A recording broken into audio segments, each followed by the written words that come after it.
اور کہا بادشاہ سلامت، آپ بیزاد سے اتنا مہنگا انڈا کیوں خریدتے ہیں؟ یہ انڈے تو آپ کو بالکل مفت میں مل سکتے ہیں۔ بیزاد کے پاس ایک عجیب اور خوبصورت پرندہ ہے جو یہ انڈے دیتا ہے، آپ اس سے یہ پرندہ چھین لیجئے، آپ کے پاس انڈا اور پرندہ مفت میں ہوں گے۔ بادشاہ نے بیزاد کو حکم دیا کہ پرندہ فوراً لے آؤ۔ بیزاد سمجھ گیا کہ چلاک دکاندار کی شرارت ہے، کیونکہ بادشاہ اتنا بیوقوف ہے کہ وہ کبھی یہ نہیں سوچ سکتا کہ انڈے کہاں سے آتے ہیں، لیکن وہ مجبور تھا کیونکہ بادشاہ کا حکم نہ ماننے پر اسے کوئی سخت سزا بھی دی جا سکتی تھی۔ بیزاد نے اپنا پرندہ بادشاہ کو دے دیا، لیکن اس نے ہمت نہیں ہاری۔ اس نے اپنی بانسری اور جال اٹھایا اور جنگل کو نکل گیا۔ اس نے ایسی دلکش بانسری بجائی کہ جنگل کے کونے کونے سے پرندے نکل نکل کر اس کے پاس آنے لگے۔ اس کے جال میں کبھی تیتر پھنستا، کبھی فاختہ تو کبھی بلبل۔ ان کو بیچ کر دونوں ماں بیٹے ہنسی خوشی زندگی گزارنے لگے۔ بیزاد پورے شہر میں مشہور ہو گیا۔ جب کسی کو کوئی پرندہ پالنا ہوتا وہ بیزاد کے پاس آتا اور اس سے پرندہ خرید کر لے جاتا۔ چلاک دکاندار نے یہ دیکھا تو بیزاد سے کہا کہ یہ پرندے تم مجھے بیچا کرو۔ بیزاد سمجھ گیا کہ وہ اس سے پرندے سستے خرید کر لوگوں کو مہنگا بیچے گا، اس لیے اس نے انکار کر دیا۔ چلاک دکاندار کو بہت غصہ آیا، وہ بادشاہ کے پاس گیا اور اس نے کہا کہ بادشاہ سلامت، آپ نے جو پرندہ بیزاد سے لیا تھا وہ اکیلا ہونے کی وجہ سے اداس رہتا ہے۔ آپ بیزاد سے کہیے کہ وہ ایسا ہی ایک اور پرندہ پکڑ لائے تاکہ آپ کا پرندہ اپنے ساتھی کے ساتھ خوش رہے۔ بادشاہ کی کھوپڑی میں بھوسا بھرا تھا، اس نے سوچا کہ دکاندار ٹھیک کہتا ہے۔ اس نے بیزاد کو بلوایا اور اسے حکم دیا کہ میرے پرندے کا ساتھی ایسا ہی ایک اور پرندہ پکڑ لاؤ ورنہ تمہاری خیر نہیں۔ بیزاد نے کچھ کہنے کی کوشش کی، لیکن بادشاہ نے کہا کہ میں ایک لفظ بھی نہیں سننا چاہتا۔ تمہیں 40 دن کی مہلت دیتا ہوں، اگر 40 دن کے اندر اندر تم ایسا ہی ایک اور پرندہ نہ لائے تو تم کو جان سے مار دیا جائے گا۔ بیزاد پریشان تو ہوا، لیکن اس نے حوصلہ رکھا اور بانسری اور جال لے کر جنگل پہنچ گیا۔ اس نے دن رات ایک کر دیا، ایسا عجیب و غریب پرندہ کہاں سے ملتا، لیکن اس کی محنت رنگ لائی اور آخر اس کے جال میں ویسا ہی ایک اور پرندہ پھنس گیا۔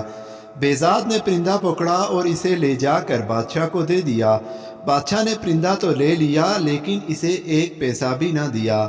بیزاد سمجھ گیا کہ بادشاہ بھی دکاندار کی طرح ہے، فرق یہ ہے کہ وہ چالاک ہے اور یہ بیوقوف بادشاہ۔ تو پرندہ لے کر خوش ہو گیا، لیکن چلاک دکاندار کو بڑا غصہ آیا۔ وہ جانتا تھا کہ بیزاد بہت بہادر، محنتی اور ذہین لڑکا ہے، وہ ضرور ایک نہ ایک دن اس سے بدلہ لے گا۔ اس کا خیال تھا کہ بیزاد دوسرا پرندہ نہیں لا سکے گا اور بادشاہ اسے مروا دے گا، لیکن اسے اب بیزاد سے ڈر نہ لگنے لگا کہ کہیں وہ اس کو کسی مصیبت میں نہ ڈال دے۔ اس لیے اس نے بیزاد کو پھنسانے کی ایک اور ترکیب سوچی۔ وہ بادشاہ کے پاس پہنچا اور کہنے لگا، بادشاہ سلامت، شاید آپ کو معلوم نہیں کہ جو پرندے آپ کو بیزاد لا کر دیتا ہے ان کی جان ایک پھول میں ہے۔ بادشاہ نے پوچھا کہ وہ کیسے؟ دکاندار نے کہا کہ میں نے بڑے بوڑھوں اور عقل مندوں سے سنا ہے کہ یہ پرندے سال میں ایک بار سمن کا پھول ضرور سونگھتے ہیں، اگر یہ پھول ان کو سونگھنے کو نہ ملے تو یہ مر جاتے ہیں اور یہ پھول کالے دیو کے باغ میں اگتے ہیں۔ بادشاہ نے کہا، لیکن ہمارے پاس یہ پھول کہاں سے آئیں گے، کیونکہ کالا دیو تو اپنے باغ میں کسی کو نہیں آنے دیتا اور کوئی وہاں پہنچ بھی جائے تو وہ اسے مار ڈالتا ہے۔ دکاندار نے کہا کہ حضور، یہ کام تو پورے ملک میں ایک ہی لڑکا کر سکتا ہے، اس کا نام بیزاد ہے، اسے بلا کر کہیے کہ فوراً سمن کا پھول لے کر آئے۔ بادشاہ نے پھر وہی کیا جو دکاندار نے کہا تھا، یعنی بیزاد کو بلوا کر کہا کہ کالے دیو کے باغ میں سمن کا پھول لے کر آؤ ورنہ میرے پرندے مر جائیں گے۔ بیزاد نے کہا کہ بادشاہ سلامت، میں نے تو اپنا پرندہ آپ کو دے دیا، آپ نے کہا اس کا ساتھی بھی لاؤ، میں نے وہ بھی پکڑ کر لا دیا، لیکن آپ کا یہ حکم عجیب ہے، مجھے تو یہ معلوم نہیں کہ کالے دیو کا باغ کہاں ہے۔ بادشاہ نے جواب دیا کہ یہ تو تم اس دکاندار سے پوچھو، اسے معلوم ہے۔ بیزاد نے کہا کہ حضور، اگر دکاندار اتنا ہی عقل مند ہے اور اسے سب معلوم ہے تو اس سے کہیے کہ خود سمن کا پھول لے کر آئے۔ بادشاہ نے کہا کہ نہیں، دکاندار کہتا ہے کہ صرف تم یہ کام کر سکتے ہو، اور اگر میرے پرندے مر گئے تو میں تمہیں اور تمہاری ماں کو مروا دوں گا۔ بہزاد سمجھ گیا کہ اس بیوقوف بادشاہ کو کچھ کہنا دیوار سے سر پھوڑنے کے برابر ہے، اور یہ ساری شرارت دکاندار کی ہے، اس لیے وہ چپ چاپ گھر واپس آ گیا۔ اس نے دماغ لڑانا شروع کیا کہ کیا جائے۔ اس شہر میں ایک بوڑھا آدمی رہتا تھا، وہ بہت عقل مند انسان تھا۔ بہزاد اس کے پاس گیا اور اس سے سب کہا سنایا اور پوچھا کہ کیا یہ سچ ہے کہ سمن نامی کوئی پھول ہے جو کالے دیو کے باغ میں اگتا ہے، اور اسے سونگھے بغیر وہ پرندے زندہ نہیں رہ سکتے؟ بوڑھے نے کہا کہ ہاں یہ سچ ہے، یہ پرندے سال میں ایک دن ضرور یہ پھول سونگھتے ہیں، جہاں تک کہ اگر کہیں دور علاقے میں چلے جائیں تو بھی بہار کے موسم میں اس پھول کے پاس یہ ضرور جاتے ہیں، اس لیے کالا دیو اپنے باغ میں یہ پھول ضرور اگاتا ہے۔ اس طرح یہ عجیب پرندے ہر وقت اس کے باغ میں رہتے ہیں۔ بہزاد نے پوچھا کہ اگر میں اس باغ سے وہ پھول توڑ لاؤں تو کیا پرندے بھی اس پھول کے پیچھے پیچھے آئیں گے؟ بوڑھے نے کہا کہ ہاں بالکل، لیکن اس پھول تک پہنچنا بہت مشکل ہے۔ اس باغ کا ایک ہی دروازہ ہے اور اس کالے دیو کے سوا اور کوئی نہیں کھول سکتا۔ بہزاد نے کہا کہ میں اسے کھول لوں گا، بس مجھے آپ اس کا پتہ بتا دیجئے۔ بوڑھے نے اس کالے دیو کے باغ کا پتہ بتا دیا اور یہ بھی کہا کہ بڑے بڑے پہلوان اور بہادر لوگ وہاں گئے تھے، لیکن کوئی بھی زندہ واپس نہیں آیا۔ وہ بہت طاقتور ہے، تم کوشش کرنا کہ کسی طرح چھپ کر رہو، اگر وہ تمہیں دیکھ نہ سکا تو تمہاری جیت ہوگی، ورنہ وہ تمہیں مار ڈالے گا۔ بہزاد نے ہر بات اچھی طرح سے سن لی اور سمجھ لی، اور اگلے دن صبح ہی صبح چل پڑا۔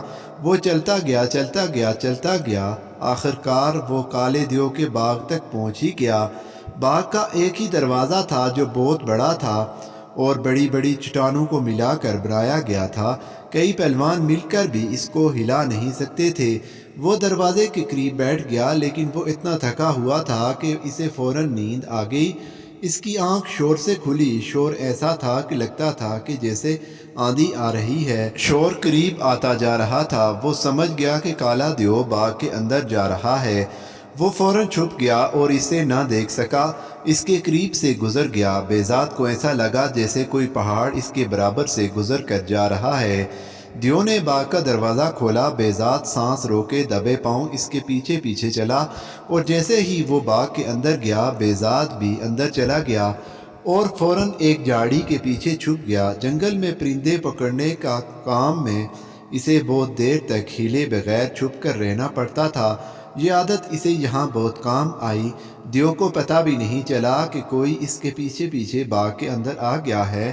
وہ باغ بہت خوبصورت تھا، اس میں عجیب عجیب رنگ کے ایسے پھول تھے کہ بہزاد دنگ رہ گیا۔ اس میں ایسے پرندے تھے جو اس نے پہلے کبھی نہیں دیکھے تھے۔ بہزاد رات کو وہیں چھپا رہا۔ صبح کالا دیو پھر باہر آیا، شاید وہ شکار کی تلاش میں جا رہا تھا۔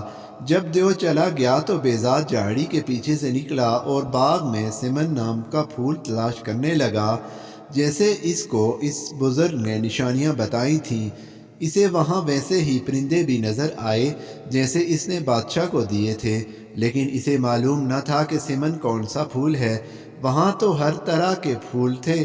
باغ میں گھومتے گھومتے اسے ایک بہت بڑا مکان نظر آیا، دیو اس میں رہتا تھا۔ بہزاد اس کے اندر چلا گیا۔ اس مکان میں 40 کمرے تھے، ہر کمرہ دوسرے سے بڑھ کر خوبصورت تھا، لیکن پورے مکان میں کوئی نہیں تھا۔ آخر جب وہ 40ویں کمرے میں پہنچا تو اسے کسی کے رونے کی آواز سنائی دی، لیکن وہاں کوئی نہیں تھا۔ اسے لگا کہ آواز قالین کے نیچے سے آ رہی ہے۔ اس نے قالین اٹھایا تو فرش میں ایک دروازہ بنا ہوا تھا۔ اس نے دروازہ کھولا تو سیڑھیاں زمین کے اندر جا رہی تھیں۔ وہ سیڑھیاں اتر کر اندر چلا گیا۔ ایک تنگ اور اندھیرا کمرہ تھا، رونے کی آواز تیز ہو گئی تھی۔ بہزاد نے غور سے دیکھا تو اندھیرے میں ایک لڑکی نظر آئی جو ہوا میں لٹکی ہوئی تھی۔ اس کے لمبے لمبے بال چھت میں ایک کنڈے سے بندھے ہوئے تھے اور وہ رو رہی تھی۔ بہزاد کو دیکھ کر بولی، ارے لڑکے، تم یہاں کیسے آ گئے؟ تم ہو کون؟ فوراً یہاں سے چلے جاؤ، اگر کالا دیو آ گیا تو تمہارے ٹکڑے ٹکڑے کر دے گا۔ بہزاد نے کہا کہ تم فکر نہ کرو، وہ باہر گیا ہوا ہے، یہ بتاؤ تم کون ہو؟ لڑکی نے کہا میرا نام چندہ ہے، وہ منوس دیو مجھے کئی سال پہلے اٹھا لایا تھا، تب سے میں یہاں قید ہوں۔ بیزاد نے اس کے بال کھول کر اسے نیچے اتارا۔ اس نے پھر پوچھا کہ تم کون ہو اور یہاں کیوں اور کیسے آئے ہو؟ بیزاد نے پوری بات بتائی کہ وہ کس طرح سمن کے پھول کی تلاش میں آیا ہے، اور اگر پھول نہ ملا تو بادشاہ اس کی ماں کو نقصان پہنچا سکتا ہے۔ اس لڑکی یعنی چندہ نے کہا کہ سمن نام کا پھول سب سے پہلے میں نے اگایا تھا، اگر تم مجھے یہاں سے نکال کر لے جاؤ تو میں تمہیں سمن اگا کر دوں گی، پھر سارے پرندے تمہارے پاس آیا کریں گے۔ اس نے بتایا کہ کالا دیو کے استبل میں تیز گھوڑے بھی ہیں۔ بیزاد استبل گیا اور اس نے 2 گھوڑے کھول لیے، دونوں ان پر سوار ہو گئے۔ چندہ کو معلوم تھا کہ باغ میں ایک پتھر کو دبانے سے باغ کا دروازہ کھل جاتا ہے، اس طرح دونوں دروازے کھول کر گھوڑوں پر سوار ہو کر وہاں سے نکل بھاگے۔ گھوڑے بگاتے بگاتے دونوں بیزاد کے شہر پہنچ گئے۔ بیزاد کی ماں دونوں کو دیکھ کر خوشی سے پھول ہی نہ سمائی، دونوں کو گلے لگایا، کھانا کھلایا، پھر پوچھا کہ یہ بتاؤ جو پھول تم لینے گئے تھے وہ ملا بھی یا نہیں؟ بیزاد نے پوچھا کہ امی جب میں گیا تھا تو میں نے آپ کو کچھ نہیں بتایا تھا، پھر آپ کو کیسے پتا چلا کہ میں پھول لینے گیا تھا؟ امی نے بتایا کہ بادشاہ کے سپاہی روز آتے ہیں اور پوچھتے ہیں کہ بیزاد پھول لے کر آیا کہ نہیں۔ اتنے میں بادشاہ کے سپاہی بھی آ گئے اور پوچھا کہ تم پھول لائے یا نہیں۔ اس سے پہلے کہ وہ جواب میں کچھ کہتا چندہ نے کہا ہاں لے آیا ہے، تھوڑی دیر میں خود بادشاہ کے پاس پھول لے کر جائے گا۔ بادشاہ کے سپاہی چلے گئے تو چندہ نے چاقو لے کر اپنی انگلی میں چیر لگایا، خون کے 2 قطرے نکلے اور نکل کر پھول بن گئے۔ چندہ نے کہا کہ دیو کو معلوم تھا کہ میں اس طرح سمن کے پھول بنا سکتی ہوں، اس لیے وہ مجھے قید رکھتا تھا۔ اب یہ پھول بادشاہ کے پاس لے جاؤ۔ جب وہ پھول لے کر بادشاہ کے پاس پہنچا تو پرندے اداس تھے، انہوں نے چیخنا بند کر دیا تھا۔ پھول دیکھتے ہی پرندوں کو جیسے جان پڑ گئی اور پھر سے بولنے لگے۔ بادشاہ خوش ہو گیا، لیکن چلاک دکاندار یہ دیکھ کر جل گیا کہ بیزاد پھر کامیاب ہو گیا ہے۔ دوستو سچ کہتے ہیں جس کے حوصلے بلند ہوں اسے کامیابی ضرور ملتی ہے۔ امید کرتے ہیں آپ کو یہ کہانی ضرور اچھی لگی ہوگی اور اپنے بچوں کو ضرور سنائیے گا۔ اگر آپ نے ویڈیو آخر تک دیکھی ہے تو کامنٹ سیکشن میں ہماری حوصلہ افزائی کے لیے مکمل یا کمپلیٹ کا لفظ ضرور لکھیے گا تاکہ ہمیں پتہ چلے کہ کتنے لوگوں نے ہماری ویڈیو دیکھی ہے۔ آنے والی ویڈیو تک کے لیے مجھے دیجیے اجازت۔ اللہ حافظ۔